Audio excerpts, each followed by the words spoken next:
Hi everyone, it's Jen from Pretty Little Garden, and in today's video I'm going to be introducing you to one of my YouTube gardening friends. Her name is Anne and she runs the YouTube channel Martin House Flowers. And Anne and I have decided to collaborate on a video together, and basically what we did is a Q&A session where Anne interviewed me with questions about my garden, and I interviewed her with those same questions about her garden. So I will be posting the interview I did with Anne here on this channel, which is this video, and I'll also link her YouTube channel below if you're interested in checking Anne out. She has a fabulous garden and a fabulous YouTube channel, and she'll be doing the same for me over on her channel. So if you want to see the interview that she did with me, you have to head over to her channel. So without further ado, let's get started. Okay, Anne, first question. How did our friendship evolve on YouTube without actually meeting in person? Hi, Jen. It's Anne at Martin House Flowers. First, I want to say thank you so much for agreeing to do this collaborative video. I thought about it because I think I had seen other YouTubers do something similar, and I always thought, wow, that's so much fun that these guys have met or gals have met, online and did a video together. So I thought, after you and I had started commenting on each other's videos, maybe about a year ago, how that would be kind of a natural thing to do. I guess our friendship started maybe around about a year ago when I found your videos and I could relate to the size of your garden. I found you to be super sweet and approachable and relatable. And I think our styles in gardening were kind of similar. We both like, mulched beds, a little manicured. I have to admit, I used to be really OCD about my beds, but I've gotten a little more relaxed. But yeah, I think, basically I subscribed to your channel and started commenting consistently. And then you came over to my channel and started commenting consistently. I don't think we've missed any of each other's videos, which I really appreciate. I look forward to your videos and I look forward to commenting, and I look forward to you watching my videos and commenting. That means honestly so much. And yes, you're right. There are other videos or channels that we watch and become friends with them, but you and I just connected somehow. I think you reached out to me on Instagram, and that was really fun.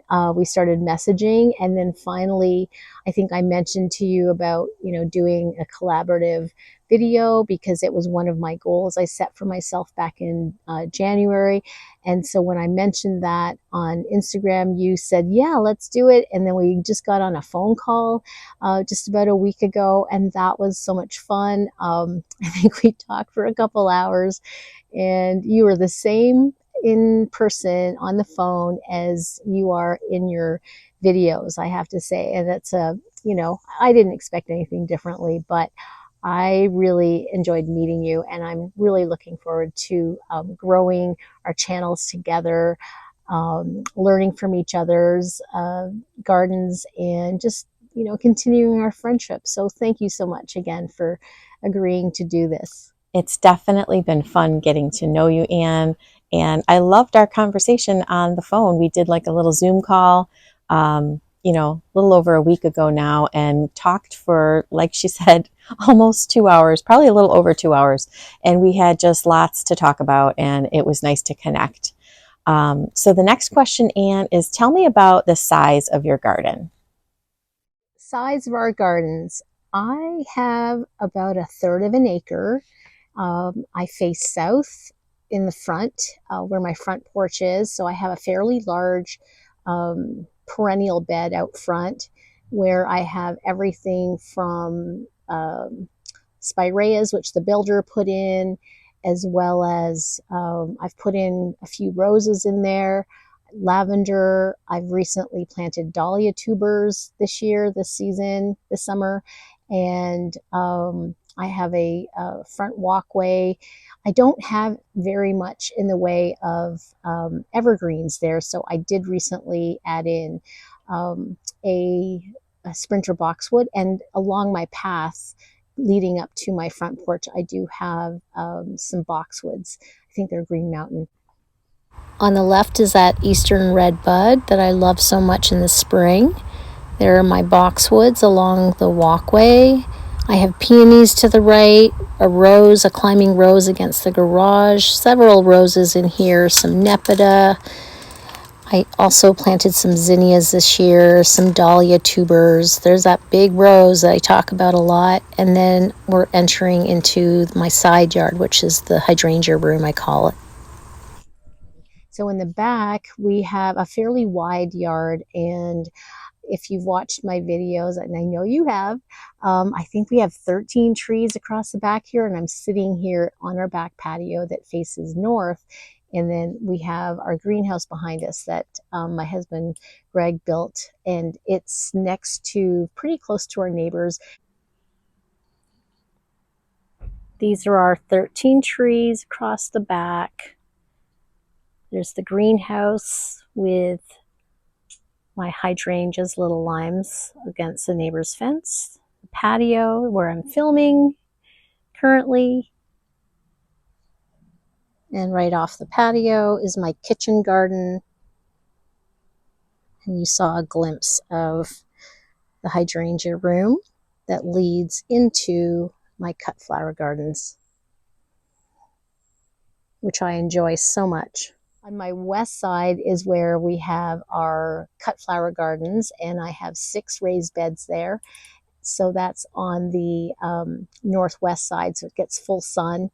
That's what I'm facing right now. And then behind me is sort of the east side. So that's the size of my garden. I've had a larger garden before. I came from I guess not my most recent house before I got married 4 years ago, but before that in Canada, I had an acre and with a pool. And I know you have your pool, and I kind of miss my pool, but yeah, instead of a pool this time around, I got a greenhouse and raised garden beds. So I think it's plenty for me. And yeah, so I'm kind of not envious of people with larger gardens, because I've had it before. I've had the acre, and I think for my stage in life, this is sort of a perfect size for me. Just by looking at your space and hearing you talk about your garden and showing us around a little bit, I can tell, Anne, that you really make the most of your garden space. And I think it inspires me to make better use of the spaces I have in my garden, especially my front yard. I think I can do a little bit better in my front yard, but it's beautiful. I really enjoyed hearing about that. I also noticed that you really embrace the garden space that you have. You bloom where you're planted. You talked about, having previous larger gardens and a pool and different things, and that you're very satisfied and content with your garden that you have right now. And I think that's just, inspiring to hear you speak like that, because I think so many times we can be envious of other people's spaces, or thinking that we need larger space to have a better garden.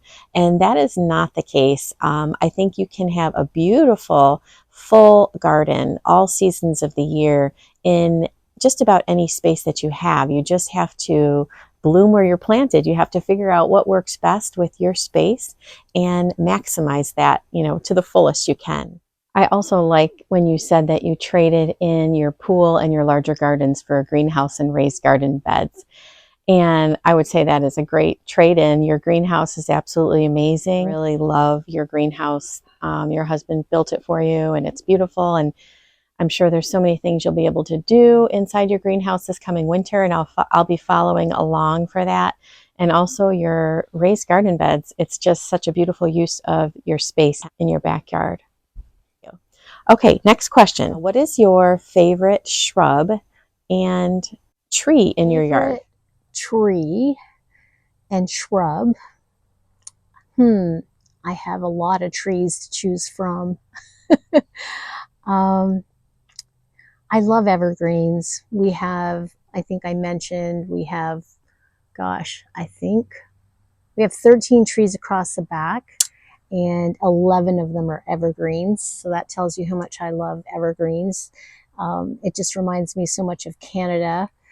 I guess my ultimate favorite has always been a Colorado blue spruce, and we don't have that species specifically, but we have two that are called Fat Albert.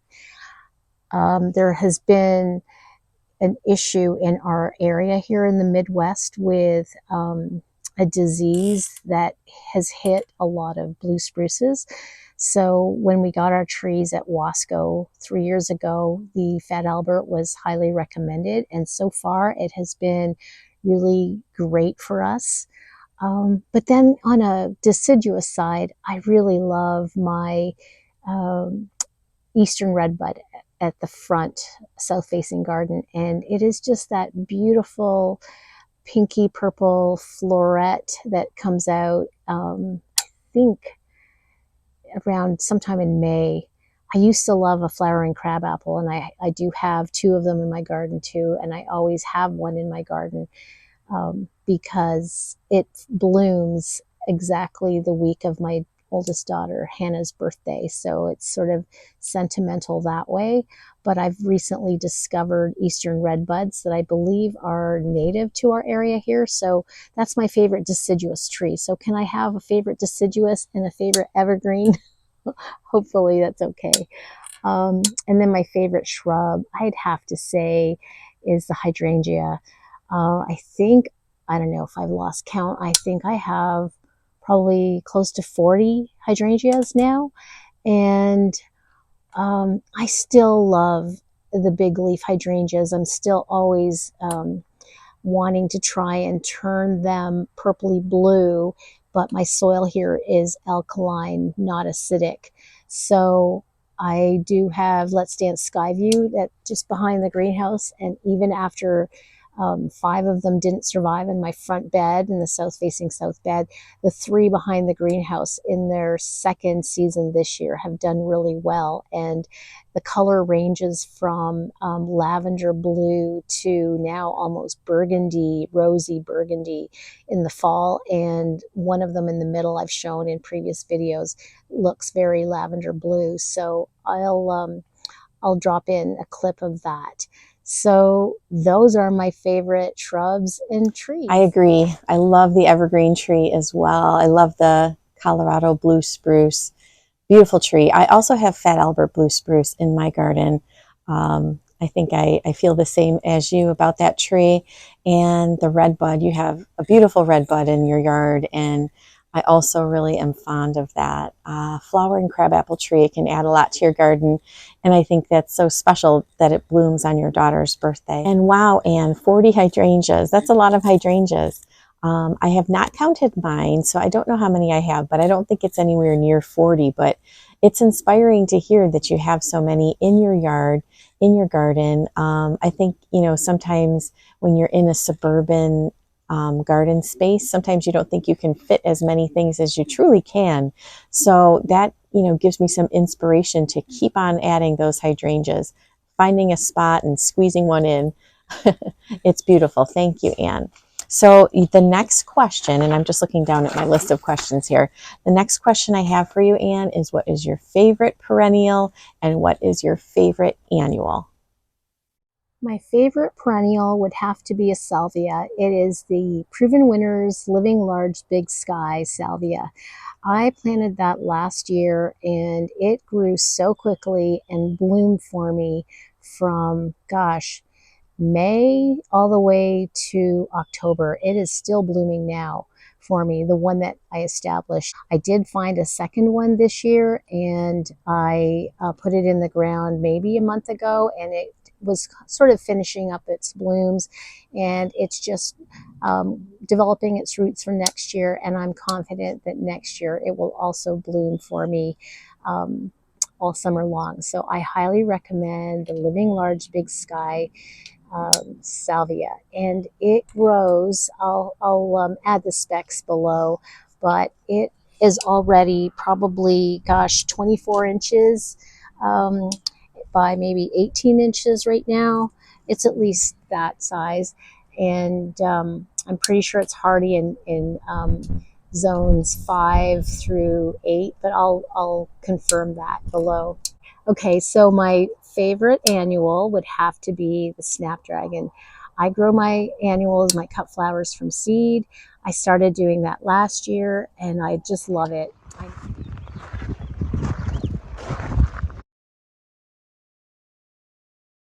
I now have 2 beds of Snapdragons that I start from seed under grow lights, and then they go in the ground into my raised beds late April because they can handle a little bit of frost. My last frost date is the end of April. And they bloom for me in May, and they keep going as long as I keep cutting on them. They're a cut it and come again cut flower, and it's almost October and they are still doing well. I've had probably 4 flushes of blooms. So Snapdragons, Potomac series are my favorite from Johnny's, and I love the lavender.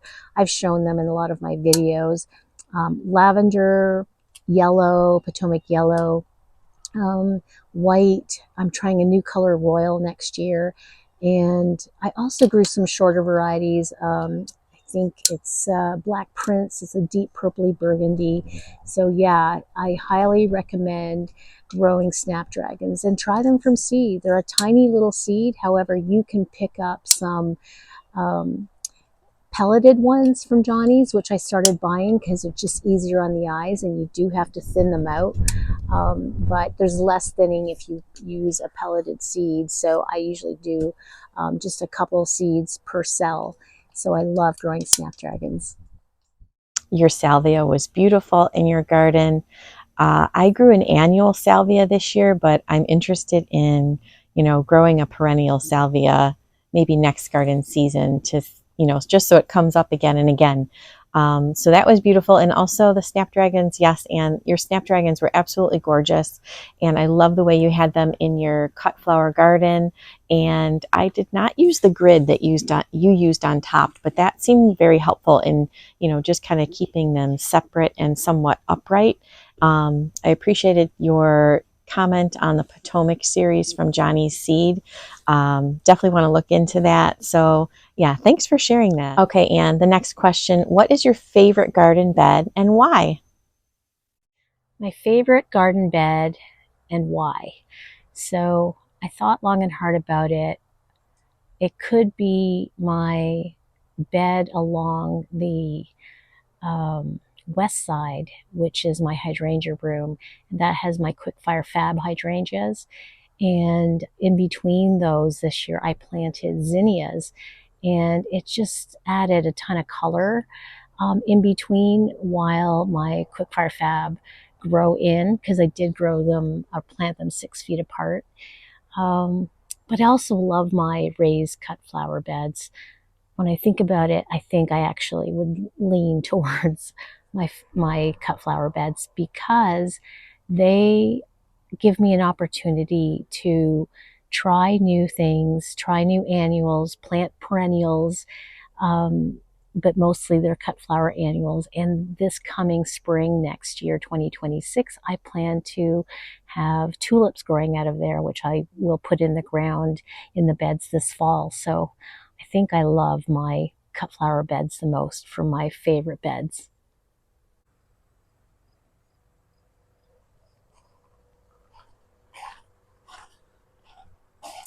This is my bed at the end of September, my raised cut flower beds. They've definitely looked better earlier on in the season, but I'm most proud, I think, of these beds. That is my favorite garden bed of yours, your cut flower garden.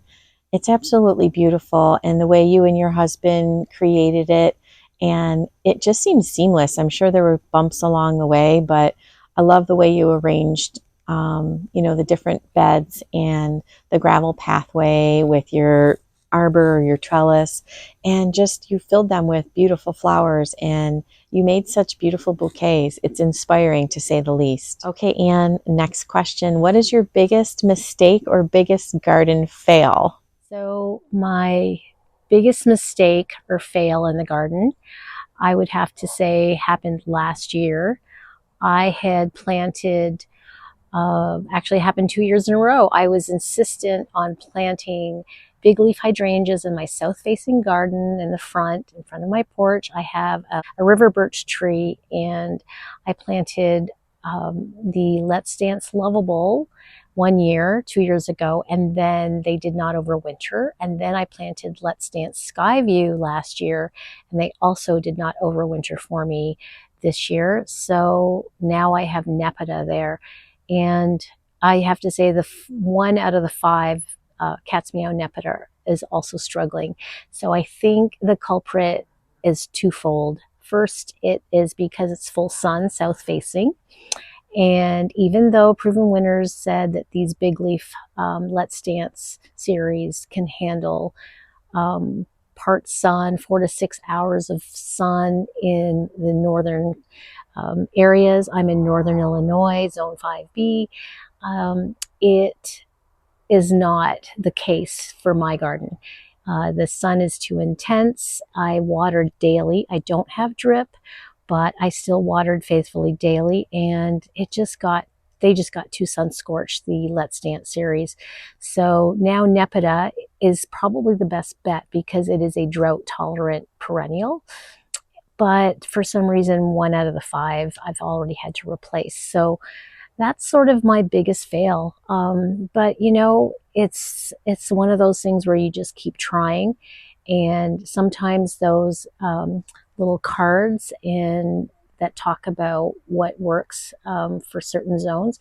Sometimes you can push the envelope a little, and sometimes they're not quite accurate, depending on your your zone, your sun exposure, your wind, your soil, all of those things. So, but it gave me a chance to try different perennials and shrubs in that area. So it's ongoing. Yeah, that can be frustrating sometimes when you have a certain spot in your garden that continually, things don't work in that spot. But, I really liked your positive outlook and that you keep trying and keep learning and keep growing. And fingers crossed that the Nepeta works out. I know you mentioned that one is kind of struggling, but I don't know, hopefully they'll look good next year for you. Okay, next question. What is the best surprise in your garden? I would have to say that my success and learning from growing from seed has been the biggest surprise of all. I just started growing from seed in a big way last year, and this year was my second year, and I started with one set of small grow lights that Greg bought me from Gardener Supply, and it's sort of a shorter green metal set stand with, I think, um, four grow lights on it, and that's in our kitchen. And then I bought myself a set of grow lights from Amazon, and then that was like later in the spring last year, or maybe early spring. And then this year I added a third set of grow lights. And of course, I've been growing seed from my greenhouse, which Greg completed at the end of July last year. So it has been such a joy, honestly, growing from seed. It's taught me patience. I don't usually have a lot of patience. I think I'm getting better at that generally. But yeah, I mean, my first experience growing from seed was back in my first home. I was, 22, gosh, like almost 40 years ago. And I grew morning glories from seed, direct sowed them, and was so thrilled at how they grew. And then, ironically, when I tried to grow them last year, they grew, but they didn't flower, those morning glories. So I gave up on morning glories. So yeah, it's been such a joy and such a learning process growing from seed. And everything you see behind me in my cut flower garden is grown from seed. as well as my kitchen garden. So I'm super proud about that, and it's so satisfying. And finally, Anne, what is one of your garden goals for this coming year? Well, future goals in the garden for next year. Um, I think we want to try and join all of these beds or circles, islands between our trees in the backyard. We started doing that this year. I filled up the corner over by the sunflowers where I planted a Pinky Winky Prime and joined basically the hedge of little lime hydrangeas and the Black Hill spruce, and made a little corner island. And then behind me there's a corner island with our red bud, a rising sun red bud. And then in the center there's a little heart-shaped island with our lilac tree and 2 Norway spruces. So you get the idea. We're hopefully going to try to create sort of, I don't know if you want to call it a berm, but that was sort of my vision when we first moved here, was to have this big berm in the back with all these evergreens and shrubs. And but it's a huge process to do that. So we initially just started with 11 trees and dug around them, mulched around them. But as they grow, Greg is, having to mow in between all of that. So that's sort of a big goal that we want to reach next year, to join those beds little by little. I want to get better at, using my greenhouse, and not only starting seeds in there, but it's been really great to harden things off. But I just want to use it better. We want to be more efficient with the heating in the greenhouse, so hopefully I can overwinter more things. I tried to overwinter my lemon tree in there last year, but then I noticed it got leaf curled because it got too cold and it was getting really expensive to heat. We tried 3 different heaters. So this year Greg is working on this fall 110 voltage versus the 220. So there's all that still to learn. And I want to keep growing my channel, obviously, and reach that 1,000 subscribers plus. Just keep growing my channel and being able to create content that's relevant and that's also fun to do. I probably have too many videos on my channel, but I figure, just keep filming what you think is relevant, what might be helpful to others. And I'm doing it really for fun, but I also want to still be relevant and helpful to new gardeners and even, more seasoned gardeners. So those are just some of my goals off the top of my head. So I just wanted to say thank you again, Jen, for giving me the opportunity to do this, and for you to, help grow my channel and promote my channel on your channel. And I'm really looking forward to sharing your video as well on my channel, and us growing from that, and also looking forward to our friendship as that continues to evolve. So thanks again so much. I really enjoyed this Q&A, this interview video that we decided to collaborate together. Thanks everyone for watching, and don't forget to subscribe to Anne at Martin House Flowers, or Martin House Flowers on YouTube, and give it a thumbs up and comment. We would love to hear what types of other videos you would like us to do together. And if you are another garden channel, and you want to collaborate with Jen at Pretty Little Garden or Anne at Martin House Flowers, please drop us a comment. Thanks again. Take care. Bye-bye. Well, that's all for today's video. I just want to thank Anne again for the collaboration. I really enjoyed it, and I look forward to future collaborations. And I also want to let everyone know that I'm going to be putting Anne's YouTube information in the description box. If you are interested, go check her channel out, subscribe to her channel, and show her some love and support. And I look forward to seeing everyone in my next video. Have a great day.